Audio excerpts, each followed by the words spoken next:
Hey, this is Neil here with Icon Vehicle Dynamics. I'm here with my friend Scott Spiva, and we're going to go through the Ford selection of suspension here with Icon Vehicle Dynamics. What we're here on the Ford side with is Ranger, Bronco, F-150, and if we had a big enough table,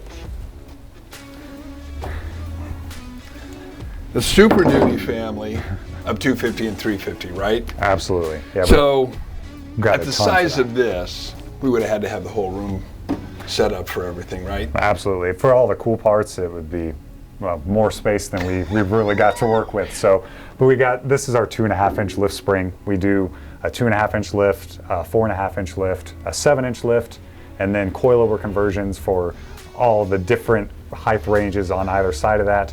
So it's quite a bit. 4 links, radius arms, full shock packages. Perfect. Everything. So all the way up to stage 8, 9, 10. I think those stages we only call them up to stage 5, but by you're getting stage 5 or so, you've gotten everything that we make for it. So it's just the number is kind of just how we assign them. All right. So for the Super Duties, then you get up to stage 4, 5, right? As opposed to as far as we get in some of the Toyota applications. Just because there's so many different ways to put it together. When Great. You're talking a Super Duty, when you're talking the lift height, most of the stuff that is included in the kit is really kind of required. So it's the shock package that's kind of the biggest difference between the different stages.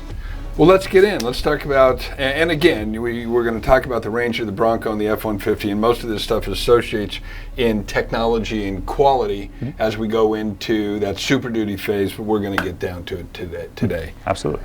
I'm going to let you take this because we've got a little bit of underpinning here with the shock, and we've got, well, you know what, Scott, take it away a little bit and start where you want. No worries. Okay. So parts here was kind of a mix of F-150, Bronco, and I mean the Ranger stuff looks very similar, as you mentioned. So all of this is going to apply to all 3 of the trucks, depending on what we're talking about.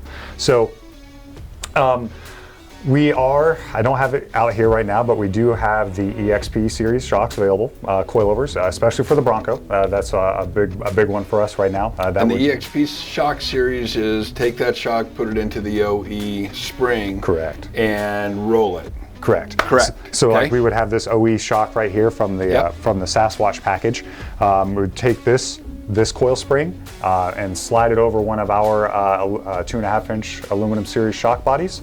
So you get our full damping, all that magic of the shock tuning, with the cost effectiveness of reusing some of this factory stuff. Well, I'm going to get us into the springs real quick because what I'm looking at here is on this OE, just almost the same spacing in between these curls, right?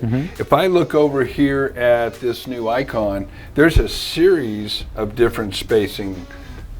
Yeah. Talk to us about that. Yeah, so this was really cool when the engineers kind of came up with the idea. This is actually a triple rate coil, but instead of having the consecutive, stiffer, softer, even softer sections in a row, it doesn't work that way on the Bronco just because of how it all mounts, how this mount fits up into the frame. There wasn't enough clearance. So they did it differently versus where the softer sections are in the middle of the coil. It looks kind of like a UTV coil, in my opinion, but it gives you 3 spring rates that are progressively firmer through the travel compared to what I think is a dual rate here on the factory setup.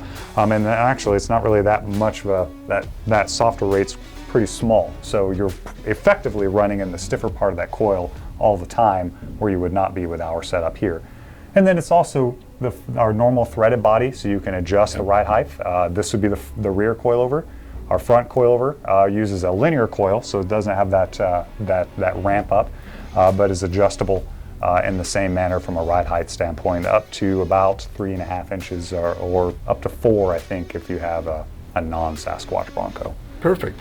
Keep us going. Let's walk into our billet and tube and walk us through, again, what the opportunities are to jump in on the Icon program here. Cool. So our family of control arms, the tubular and the billet, standard features for the most part across all the platforms. The tube arms use a polyurethane bushing at the frame pivot versus the billet arms use a Heim joint. That hard mount is preferable for performance reasons, but it does, or I should say, it doesn't have the vibration isolation aspect that the urethane has. So Okay. daily driven, more performance, that's kind of the split there. In addition, you get that on-vehicle adjustability that we've talked about in the other videos. Yep. Okay. So all of our arms are going to include our delta joint, but the Bronco is kind of special. So the Bronco, we had to design something different. This is the stock Bronco control arm, and you can't really see under this boot, but this is actually a pretty trick ball joint. Okay. So our normal delta joint and a traditional uniball, they actually don't cycle enough angle to actually meet or match the stock one. So we went through and redesigned our delta joint and came out with what we call the Delta Joint Pro. Same concept of what she's doing, just it's scaled up, larger ball, larger overall housing, and you can see here in this Bronco arm how much bigger it is than the traditional Delta right here. Oh, yeah. So much bigger ball. It's a full 9 degrees of articulation. Same serviceable nature when they're greasable, so there's no noise or anything like that. But this guy is now fully serviceable in that it's rebuildable. The Delta joint, normally after they wear out after several years, you press them out and you press in a whole new one. But now you can just take the thing apart on the truck and change your guts, everything right there while it's still technically pressed into the arm. Perfect. So How often are you servicing something like this? you should want to grease it every 5,000 miles. Yep. As far as this full-on service is really kind of dependent on usage. We warranty these guys for 5 years. So we don't expect you to have to do any of this technically within a 5-year period. Okay. If we do, we'll send you the parts and take care of that sort of thing. So, so the Delta Joint Pro utilizes a brass scraper instead of the polyurethane scraper that is used on the traditional Delta joint.